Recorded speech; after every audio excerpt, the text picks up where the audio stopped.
တရုတ်လူမျိုးတွေဟာဘာမှအလဟတ်အဖြစ်မခံပါဘူးသူတို့ဟာဖျဲသည့်အခွန်တွေကိုတော့ရတာရှိတဲ့မုံအဖြစ်ပြောင်းလဲပစ်ကြပါတယ်လူတွေသတိမထားမိပဲပြစ်ပယ်ထားတတ်တဲ့ဒီအသီးရဲ့အစိတ်ပိုင်းကိုအမေရိကန်လူမျိုး69%လောက်နှစ်သက်ကြတဲ့အချို့ပွဲမုံအဖြစ်ဖန်တီးလိုက်တာပါဒါတွေအားလုံးကိုဓာတုပစ္စည်းတစ်မျိုးမှမသုံးဘဲလုပ်ထားတာဖြစ်ပါတယ်။မနက်တိုင်းမှာအလုပ်သမားတွေဟာလက်ဆက်တဲ့ဖျဲသည့်အခွန်တွေကိုရွေးချယ်ပြီးအတွင်းကအဖြူရောင်သားကိုပဲယူပါတယ်။အခါအရသာတွေပျောက်သွားအောင်သူတို့ကအတုံးလေးတွေတုံးပြီးဆေးကြောကြပါတယ်။ပြီးရင်တော့အယောင်ကြည်လင်ပြီးနူးဤလာတဲ့အထိတကြားရည်ထဲမှာနာရီပေါင်းများစွာတည်ထားရပါတယ်။ရလက်ကတော့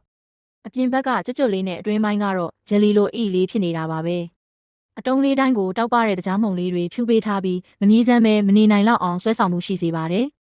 တလုံးလောက်ကိုက်လိုက်တာနဲ့ထူးခြားတဲ့အရသာခံစားမှုမျိုးကိုရရှိမှာဖြစ်ပြီးအနှဲငယ်ကျွတ်ပြီးချိုမြင်ကပါဇက်ထဲမှာအရေးပျော်သွားမှာပါဒီအတိုင်းပဲစားမလားဒါမှမဟုတ်လက်ဖက်ရည်မုံတွေအချိုပွဲတွေနဲ့ပဲတွဲဖက်စားမလားထူးခြားတဲ့ခံစားမှုကိုပေးစွမ်းနိုင်ပါတယ်အခုဆိုရင်ဒီထူးခြားတဲ့မုံဟာအမေရိကန်နဲ့ဥရောပအထိရောက်ရှိသွားပြီးတဘာဝမုံဈေးကွက်တွေမှာရေပန်းစားလာခဲ့ပါတယ်